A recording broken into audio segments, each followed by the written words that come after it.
Ever wonder what the world of science is going to look like in 2050? I mean, it sounds like something straight out of a sci-fi movie, right? But the thing is, the path to that future is being built right now, today. So let's take a look at the huge choices, these forks in the road that are going to define the next generation of discovery. Okay, we have to kick things off with this absolute bombshell of a prediction from futurologist Nick Bostrom. Just try to wrap your head around that for a second. A world where human scientists are basically a quaint hobby, like building ships in a bottle. Is that where we're headed for sure? Or is it just one of many possibilities? This is exactly the kind of wild, disruptive idea we have to grapple with when we try to look ahead. And that really gets to the heart of the problem for futurists. See, it's not about just taking today's trends and drawing a straight line into the future. No, the real trick is trying to see the game-changing, disruptive things that almost nobody sees coming. So, which is it? Are we rocketing towards a future filled with amazing technological breakthroughs that solve our biggest problems? Or are we kind of sleepwalking into a minefield of risks that we haven't even thought of yet? The honest answer is both are possible. The road to 2050 has both of those destinations, and which one we end up at really depends on the turns we take, starting now. All right, let's talk about the first and maybe the most urgent fork in the road, our climate. The planet is staring down two completely different futures, and the choice between them is happening as we speak. So on one path, we just blow past those critical warming limits. That leads to some really desperate and frankly pretty scary debates about geoengineering our entire planet. But on the other path, we innovate our way out. Picture a world where we've perfected things like direct air capture, where we can literally pull CO2 out of the atmosphere and turn it into something valuable. We could create everything from carbon-negative fuels to advanced plastics, even medicines. Our biggest problem could actually become a profitable solution. I mean, two totally different worlds, and they both spring from the same challenge. And look, we can't afford to just sit back and hope for the best. As climate modeler Guy Brassour warns us, the reality of climate change is probably going to be even tougher than our models are predicting.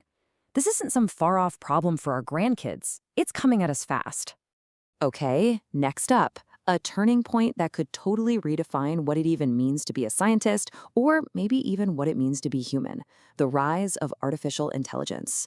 So you've got two very different ways this could go with AI and science. On one side, you have the full-on super intelligent scenario, a real artificial general intelligence that starts answering the biggest questions in the universe. But on the other side, there's a more conservative but still totally revolutionary path, the lights out lab. This is where AI and robotics team up to run experiments 24/7 with no humans needed on site. Think about drug discovery or creating new materials. You could accelerate research at a pace we can't even imagine, but with humans still guiding the big picture. So, while the machines are busy changing how science gets done here on Earth, we're also pushing the boundaries of what we can explore, both way out there in space and deep inside ourselves. It's a fascinating contrast, isn't it? On one hand, you have this huge, hardware-heavy dream of putting boots on Mars, a goal that might be seriously underestimating the massive biological toll it would take on a human body. And then on the other hand, you have this data revolution happening right here. By collecting and analyzing health data from millions of people, we could finally unlock the secrets of the brain. The diagnostic manuals we use for psychiatry today could look as old-fashioned as ancient Greek medicine by 2050. So you might be asking, how do we spot which path we're on at any of these forks in the road? Well, futurists have a trick for this. They look for something called a weak signal. It's an idea or a technology that seems really small, maybe even silly or niche right now, but it holds the tiny seed of a massive, world-changing disruption. The perfect example is the cell phone. The weak signal was those first clunky, giant brick phones that only a few people had. I mean, most people laughed at them. The disruption? Well, it's a supercomputer sitting in your pocket right now that has completely rewired modern life. The key is spotting the next brick phone. So what's a potential weak signal for 2050? Okay, get ready for this one. Claytronics. This is the idea of programmable matter. Think of it like microscopic little robots that can link together to form any object you want. Imagine furniture that changes shape on demand, or a medical tool that can build a perfect replica of your own heart to test a new drug on. It sounds completely like science fiction right now, but hey, that's what weak signals almost always look like at first. And all of this, all these different paths and new technologies, they all lead us to what might just be the single most profound question that science could actually answer by 2050.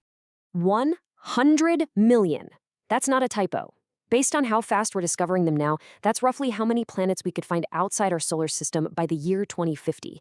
And with that many chances, the odds of finding something interesting start to look pretty darn good. In fact, a lot of experts are now saying that a credible scientific claim for the discovery of extraterrestrial life is actually likely to be made in the next 25 years. We could be right on the verge of knowing for a fact that we are not alone in the universe. But, and this is a huge but, here's the catch. Finding a weird signal from a distant star isn't the end of the story. It's the beginning of a new one. Proving that it's actually life, and not just some weird natural thing we don't understand yet, could take decades of arguments and analysis and fierce debate in the scientific community. It won't be a single eureka moment, it's going to be a long, slow process. And that leaves us with a really fascinating final thought. Maybe in 2050, we're all going to be living in this state of incredible cosmic suspense, knowing that one of the biggest discoveries in human history is right around the corner, but not being sure of the answer just yet. Our biggest challenge might not be finding the knowledge, but figuring out how to live while one of our oldest, greatest questions is just hanging there, right in front of us.